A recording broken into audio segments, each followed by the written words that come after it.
Folk singer గడ్డం రాజు చనిపోయి ఈ రోజుకి 11 రోజులు కానొస్తుంది. అయితే ప్రెజెంట్ మనం వాళ్ళ ఊర్లోనే ఉన్నాయి. రకరకాల కథనాలు మనం ఈ దాని మీద చాలా విధాలుగా మనం వింటూ ఉన్నాము. ఒకవైపు రాజు ఏదైతే సెల్ఫీ వీడియో బయటికి రిలీజ్ చేశాడో తను అనుభవిస్తున్న బాధ కావచ్చు, ఇన్నాళ్ళు తను భరిస్తుంది కావచ్చు, ప్రతి ఒక్కటి కూడా ఆ సెల్ఫీ వీడియోలో పెట్టి తను ఎందుకు సూసైడ్ చేసుకోబోతున్నాడో కూడా చెప్పిన పరిస్థితి మనం చూసాము. అయితే ఇటు వచ్చిన తర్వాత సౌందర్యతో మీడియా మాట్లాడిన తర్వాత లేదు నా తప్పు ఏమీ లేదు, నా భర్త నన్ను హింసించేవాడు, నన్ను కొట్టేవాడు, అనుమానించేవాడు అని చెప్పి తన ప్రకారంగా తను చెప్పుకొస్తూ వచ్చింది. మరి ఇద్దరిలో ఎవరు నిజం, ఎవరు అబద్ధం చెప్తున్నారు, అసలు ఎవరిని కాపాడుతున్నారు? సో వీటన్నిటి గురించి కూడా తెలుసుకుందాం. మరి ఈ రోజు మనం రాజు వాళ్ళ ఇంటి దగ్గర కూడా రావడం జరిగింది. వాళ్ళ కుటుంబ సభ్యులు ఉన్నాయి. మరి ఇప్పటి వరకు కూడా సౌందర్య రాలేదు. సౌందర్య మాటలు కూడా కుటుంబ సభ్యులు వినే ఉంటారు. మరి నాకు కూడా చాలా డౌట్స్ రావడం జరిగింది. నిజంగా రాజు కొట్టేవాడా, తిట్టేవాడా, అనుమానించేవాడా? మరి అంత దారుణంగా కొడుతున్నప్పుడు ఇటు కుటుంబ సభ్యులు కావచ్చు, లేకపోతే ఫ్యామిలీ మెంబర్స్ కావచ్చు, ఎవరు కూడా నచ్చజెప్పే ప్రయత్నం చేయలేదా అటు సౌందర్య కానీ లేకపోతే రాజు కానీ? సో ఇలాంటి ప్రశ్నలు చాలా వరకు ఉన్నాయి. మరి వాళ్ళ మాటలో తెలుసుకుందాము. సరే ఒకసారి రైట్, ఇప్పటి వరకు సౌందర్య తన వర్షన్ ఏంటి, ఏం చెప్తుంది, ఎందుకు చనిపోవాల్సి వచ్చింది ఏంటి అని చెప్తే మీరు కూడా చాలా వరకు వినే ఉంటారు. నా భర్త అనుమానించేవాడు, ర్యాపిడో మీద వచ్చినా కూడా అనుమానించేవాడు, లేకపోతే కొట్టేవాడు, తాగేవాడు, చాలా దారుణంగా హింసించేవాడు అని చెప్పి తన ప్రకారంగా తను చెప్పుకొస్తూ వచ్చింది. సో నిజానికి రాజు అలాంటి వాడైనా, నిజంగా హింసించేవాడా భార్యని? లేదండి, ఇదంతా చనిపోయిన వ్యక్తి మీద ఇట్లా ఇష్టం వచ్చినట్టు ఫేక్ న్యూస్ చెప్పడము, అబద్ధాలు చెప్పడము, కావాలని సృష్టించి చెప్పడము, అది అంత ఫేక్ అండి. చనిపోయిన వ్యక్తి వచ్చి చెప్తాడా ఇట్లా నేను హింసించాను అని చెప్తాడా? అతని వీడియో చూడండి మీరు ఒకసారి. చనిపోయేటప్పుడు ఒక 10-20 నిమిషాల ముంగట వీడియో తీసుకొని నేను భార్య వల్లనే, నన్ను భార్య హింసించడం వల్లనే, భార్య టార్చర్ వల్లనే భరించలేక నేను చనిపోతున్నా అని చెప్పేసి అతను చెప్పిండు వీడియో తీసుకొని. మళ్ళీ కాల్ రికార్డర్ కూడా ఉంది. భార్య ఫోన్ చేసి మాట్లాడడం అనేది వీళ్ళిద్దరు భార్య భర్తల మాట్లాడుకున్నారు. కానీ ఇప్పుడు అతను లేడు కదా, ఆల్రెడీ చనిపోయిండు, బొందలు ఉన్నాడు కదా. అతని మీద, చనిపోయిన వ్యక్తి మీద ఇట్లా చెప్తారండి ఫేక్ న్యూస్లో? అబద్ధాలు ఎట్లా చెప్తారా అండి? అతను లేచి ఇప్పుడు నిజాలు చెప్పాలంటే చెప్తారా? పాసిబుల్ అవుతుందా మనకు? చెప్పండి ఒకసారి. అబద్ధాలు చెప్పొద్దా అండి? ఏదన్నా ఉంటే నిజాలు చెప్పాలి. అట్లా చెప్పాలి కానీ మీ ఇష్టం వచ్చినట్టు.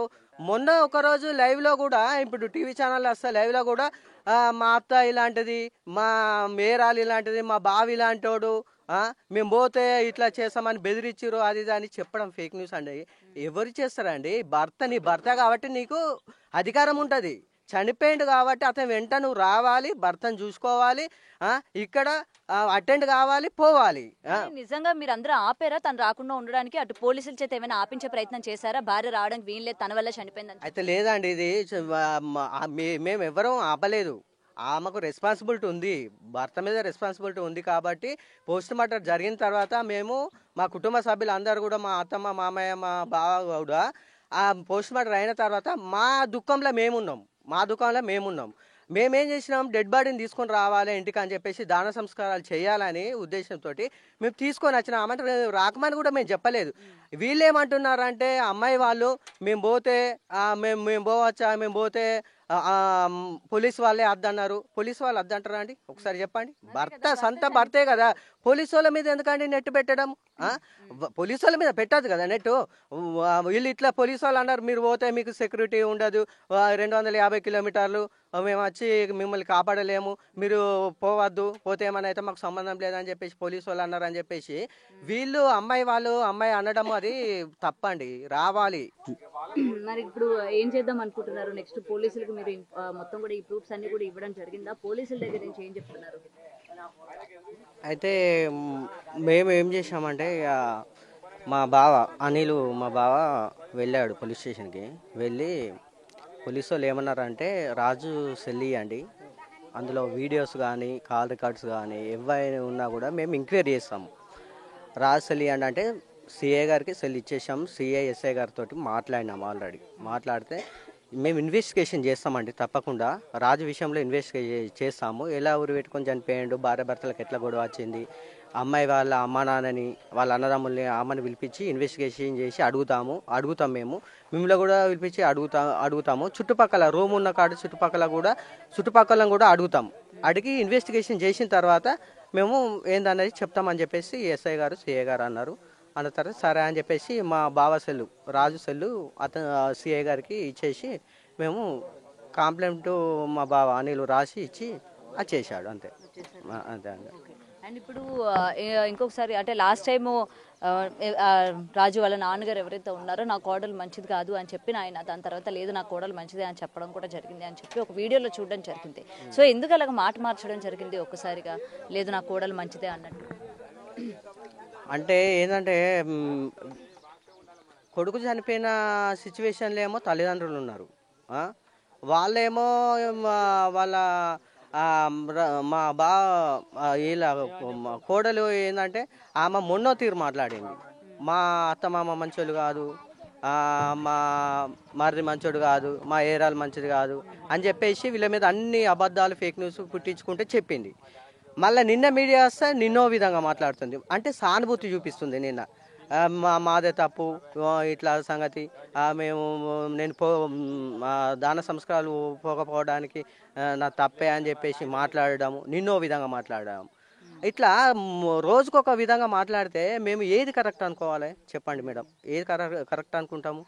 మీడియాకి తను తప్పు చేయలేదు, తన తప్పు ఏమీ లేదు, మొత్తం కూడా రాజు కుటుంబం వల్లనే నన్ను అక్కడికి రానివ్వలేదు, రాజు కుటుంబం వల్లనే ఇదంతా జరిగింది అన్నట్టు ఏమైనా చెప్పాలి అని అనుకుంటుందా? ఆ విధంగా సానుభూతి పొందాలి అని చెప్పి రోజుకొక మాట అనేది మార్చడం జరుగుతుందా? అయితే ఏంటంటే మేము పోయి కంప్లైంట్ అయితే ఎప్పుడు ఇచ్చామో మేము కంప్లైంట్ ఇచ్చిన తర్వాత దాన్ని బట్టి మేము వీడియోలలో మాట్లాడింది బట్టి వాళ్ళు చూసి సోషల్ మీడియాలో వీడియోలలో చూసి మాకు ఆపోజిట్ మాట్లాడడం జరిగిందనమాట. ఆపోజిట్ మాట్లాడడము ఇట్లా ఆమె మాట్లాడ వాళ్ళ తల్లిదండ్రులు కానీ ఆమె కానీ వాళ్ళ అన్నదమ్ములు కానీ రాజు మీద అభాండాలు వేయడం కానీ, ఫేక్ న్యూస్ సృష్టించి కావాలని చనిపోయిన వ్యక్తి మీద అబద్ధాలు చెప్పడం అట్లా చెప్పొద్దండి. ఏదన్నా ఉంటే క్లాట్గా చెప్పాలి, ఏదన్నా ఉంటే గిట్ల సంగతి అని చెప్పేసి చెప్పాలి. మొన్నేమో అట్లా చెప్పింది, నిన్న మీడియా ముంగట మా అత్తమ్మ మంచోళ్ళే, అందరు మంచోళ్ళే, మా వాళ్ళు మంచోళ్ళే, మేము గొడవ పడడం వల్ల రాజు చనిపోయిండు, నేను దాన సంస్కారం పోలేదు, నా తప్పే అని చెప్పేసి ఇట్లా మళ్ళీ చెప్పడం. అంటే రోజుకొక మైండ్ సెట్, ఏదన్నా ఒకటే చెప్పాలి, స్టార్టింగ్ నుంచి ఒకటే చెప్పాలి. కానీ మొన్నోసారి ఓ విధంగా మాట్లాడడం, నిన్నోసారి ఓ విధంగా వాళ్ళ అన్నదమ్ములు ఓ విధంగా మాట్లాడడం, ఇదంతా ఏందండి? అసలు మా బావ చనిపోయిన దుఃఖంలో ఏమో తల్లిదండ్రులు ఉన్నారు, వాళ్ళ అన్న వదిన పిల్లలు వాళ్ళు ఉన్నారు. ఇట్లా ఒక్క చనిపోయిన వ్యక్తి మీద చెప్తే అతను లేచి వచ్చి చెప్తాడా? ఇప్పుడు బొందల నుంచి లేచి వచ్చి చెప్పలేడు కదా.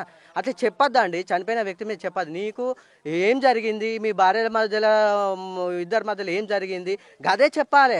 డిస్కషన్ ఏం జరిగింది, ఎట్లా గొడవ వచ్చింది, అతను ఎట్లా చనిపోయాడు ఏందనేది గదే చెప్పాలి. కానీ ఇష్టం వచ్చినట్టు మా అత్తమ్మ మంచోడు కాదు, మా ఏరాలు మంచిది కాదు, మా బావ మంచోడు కాదు, వాళ్ళు మమ్మల్ని తిట్టిరు, ఈయన మమ్మల్ని టార్చర్ పెట్టిండు అని అట్లా చెప్పొద్దు ఎప్పుడు కూడా. మీ భార్య భర్తలకు ఏం జరిగిందో, సిచ్యువేషన్ ఎట్లా జరిగిందో, ఆయన ఏమన్నాడో నువ్వేమన్నావో, మీకు ఇద్దరి మధ్యలో ఎట్లా గొడవ వచ్చిందో సద్దుల బతుకమ్మ రోజు అతను చనిపోవడానికి కారణం ఏందో అది చెప్పాలి ముందు.